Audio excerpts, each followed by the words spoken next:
আসসালামু আলাইকুম, কি অবস্থা সবার? আশা করি সকলেই ভালো আছেন। আলহামদুলিল্লাহ, আমিও ভালো আছি। তো এভাবে দেখে অনেকে ভাবছেন আমরা কোথায় যাচ্ছি। তো আমরা সবাই এখন যাচ্ছি ব্যাংকে। প্রবাসী মানেই তো রেমিটেন্স যোদ্ধা। রেমিটেন্স যোদ্ধারা স্যালারি পাওয়ার প্রথমেই চিন্তা করে কিভাবে বৈধভাবে দেশে টাকা পাঠানো যায়।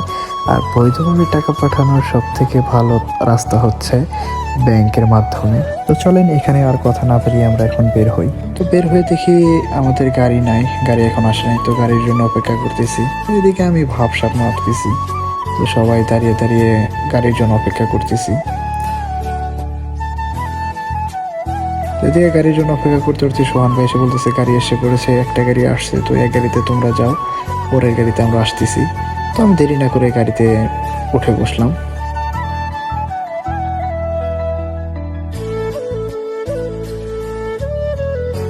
তো গাড়িতে উঠে আমি আমার মতো ভাব মারতেছি। তো তারপরে আমাদের গন্তব্য শুরু হয়ে গেল। আমরা যাব এখান থেকে হাইল বাংলা বাজারে।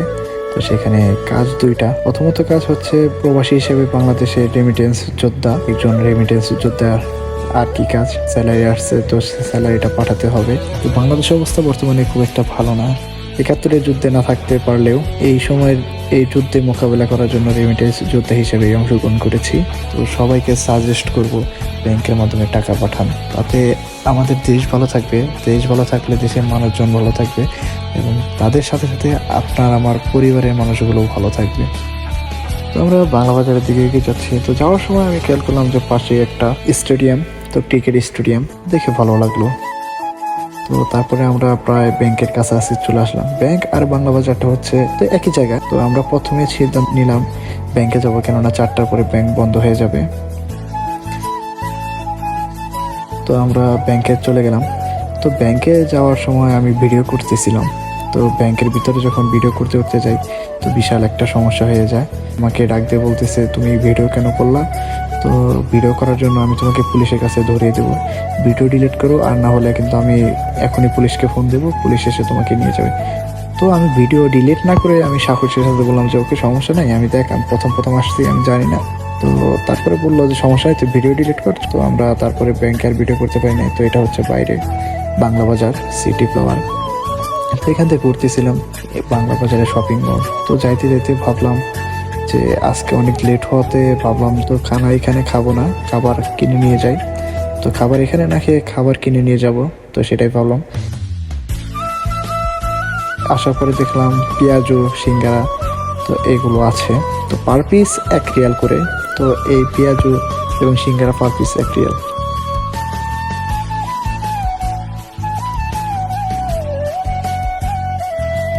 তো আমি যা অর্ডার করেছিলাম তা নিয়ে বের হয়ে যাচ্ছি। তো এখানে বেশিরভাগই হচ্ছে বাঙালি, তারপরে হচ্ছে পাকিস্তানি।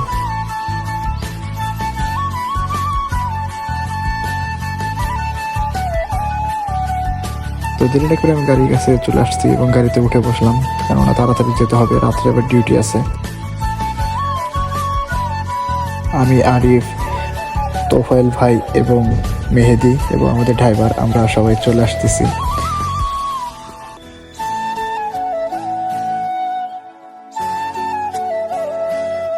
তো চলে যাচ্ছি। যাওয়ার সময় সুন্দর ভিউগুলো দেখতেছি। সৌদি মরুভূমির দেশ হলে কিন্তু অনেক সুন্দর। তো ভিউ দেখতে দেখতে আমরা চলে আসলাম আমাদের হাউজে।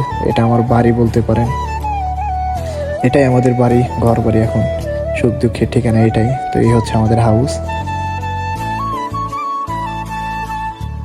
তো এসে বললাম এবং আমি জলদি জলদি নেমে পড়লাম, কেননা অনেক ক্ষুধা লাগছে।